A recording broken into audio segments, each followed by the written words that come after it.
When the villain in a movie is nicknamed the God Butcher, it's safe to assume that not everyone is going to make it out alive. So, who gets it in Thor: Love and Thunder? Keep watching to find out. Oh god, we're gonna die. Taika Waititi is a master at blending absurd comedy with emotional storytelling, especially when it comes to kids and their parental figures. Thor: Love and Thunder eventually fits that mold, but it starts off on a note that's completely humorless, unexpectedly dark, and almost too tragic to be believed in what was advertised as a zany MCU movie. Gorr and his daughter, whose name we don't know, are seeking shelter from destructive sandstorms and looking for even so much as a drop of water. Despite Gorr's prayers, their planet has become uninhabitable and their civilization has been lost. The girl doodles on rocks while Gorr prays to his god, Rapu. Some time passes, we don't know how much, and Gorr holds his child in his arms as she's dying of thirst. She tells him that she's tired before she passes away in front of his eyes. He buries her on his home planet and decorates her grave with rocks. Though the audience surely went in anticipating that they'd be rooting against Gorr, the scene is played with such devastating realism, you can't help but mourn for the little girl and sympathize with her father, who becomes the God Butcher because of this seismic loss. All gods will die. It's a sad irony that Gorr spots an oasis only after his dear daughter's death. As he stumbles over to the tree-lined watering hole, he can't quite tell if what lies before him is real or an illusion. He collapses into the water, then notices something rustling behind all the greenery. It's Rapu, played by Waititi's What We Do in the Shadows co-star, Jonathan Bruff, the god to whom Gorr had been praying, decked out in gold with an ostentatious headpiece. Gorr assumes Rapu is welcoming him into the afterlife. He shows Rapu the pendant he wears around his neck to mark himself as one of his followers. But Rapu isn't there to save anybody. He's chilling with the flower gods and has long been entirely indifferent to Gorr's people's suffering. Rapu's main concern is the existence of the Necrosword, a weapon that can kill gods at a price and that conveniently now rests near Gorr's right hand. When Gorr tells Rapu that his kingdom is fallen, the god shrugs it off and says there will always be new souls to worship him. He breaks the bad news to his last remaining devotee. There is no eternal reward. That enrages an already spiritually broken Gorr, who rips the religious pendant from his neck and is suddenly able to wield the levitating Necrosword. He uses it to stab a taken-aback Rapu in the throat, and it's implied he decapitates him to finish the job.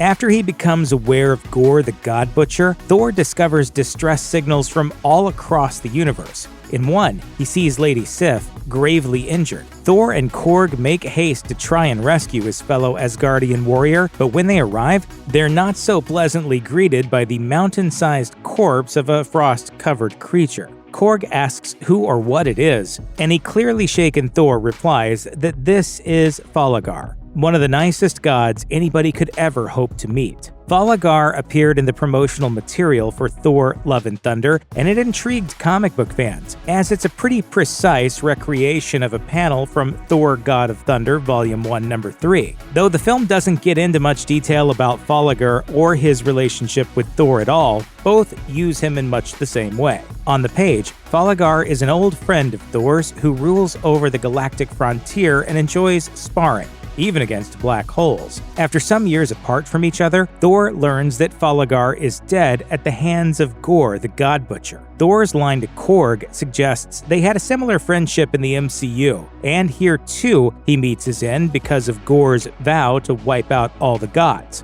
Though his enormous, lifeless body makes for a breathtaking shot, it's a shame we didn't get to see this peculiar, majestic god in action.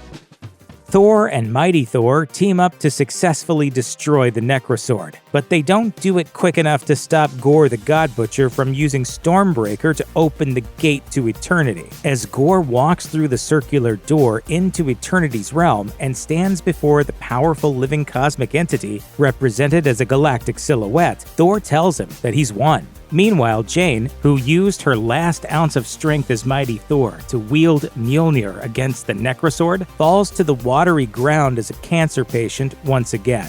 She and Thor have a final conversation that moves him and changes his plan. Gorr comes to realize that, with his one wish to eternity, he could bring back his daughter rather than exterminate the gods. However, the Necra sword corrupted his own body so much, he knows that, like Jane, he's about to die too.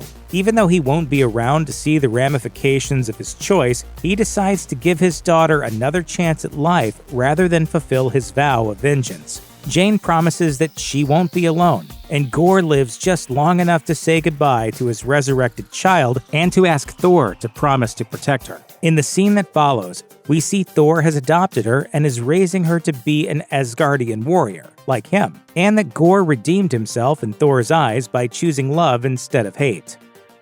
Early on in Thor, Love and Thunder, we learn that Jane's been diagnosed with stage 4 cancer and it isn't responding to treatment. While in her office, she flips through an old book of Norse mythology and notices the word Mjolnir. Feeling called to her former boyfriend's former weapon, she travels to New Asgard incognito and tries to summon the hammer.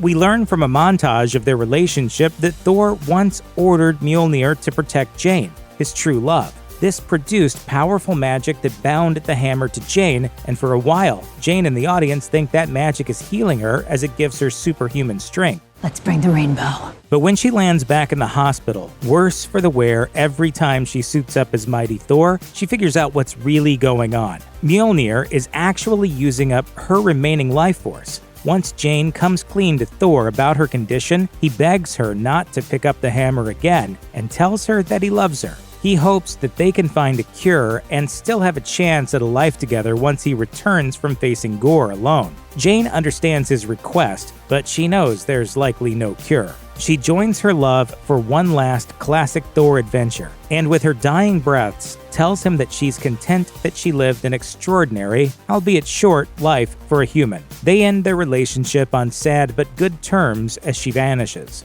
The end credits scene reveals that, since she died a Viking on the battlefield, she's welcomed into Valhalla by none other than Heimdall. Check out one of our newest videos right here.